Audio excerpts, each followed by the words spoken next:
Well, I'm about 8 days in and I'm addicted. This is a Wordle helper in Excel. This is our episode 2462. Welcome back to the MrExcel netcast. I'm Bill Jelen. And for those of you who have been playing Wordle, I have a great Excel helper today. It helps figure out what words are still in play. Here's a recent game from this past week. And I started out, I guessed audio. And the gray tiles mean that there's no A, no U, no D, no O. There is an I, but it's not in the fourth position. So right now, 8,938 words in the Scrabble dictionary that are 5-letter words. We come over here to the gray column, and we know it's not an A, so we put a 1 there. We know it's not a U. We know it's not a D. We know it's not an O. And the I, let's find the I. We come over here and say there is an I, but it's not in the fourth position. So now we're down to 920 words left. My next guess that particular day was tires, right? So I type in tires and they tell me it's not a T, it's not an R, it's not an S. There is an E, but it's not in the fourth position. And the I is now known. It's in the second position. So let's handle that one first. The I must be in the second position. There's no T.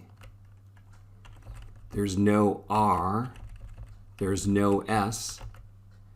And we know that there is an E, but it's not in the fourth position.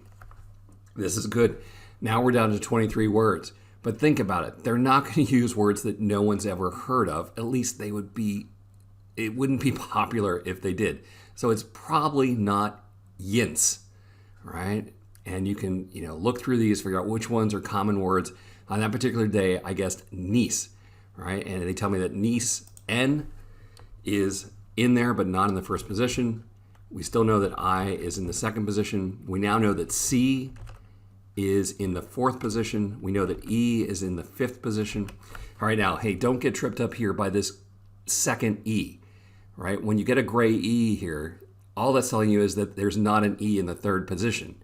And there's not two E's, but this logic doesn't handle there's not two E's.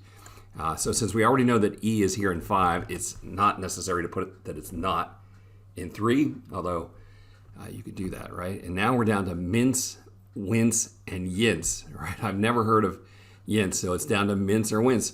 And on that particular day, this is before I had the helper, I guessed wince, just because it seemed less likely than mince, and I got it in 4. I've tried it with all of the games that I've played. This helps a lot. It narrows it down. It doesn't solve it for you. It's still fun. It just gives you a list of possibilities. Down in the YouTube description is the link. You can download this. It's free. Watch the version number here. I have ideas of how to improve it over time. Now, if you love Excel, check out my new courses on the Retrieve platform. They're video courses, but you just type what you're looking for. It takes you right to that spot in the video, and there's a complete transcript in several languages. It's a super fast way to learn. If you like these Excel videos, please, down below, like, subscribe, ring the bell. Feel free to post any questions or comments down in the comments below. Well, hey, I want to thank you for stopping by. Have fun with Wordle every day. I'm having fun. This might help you along. Let's hear you, Nancy.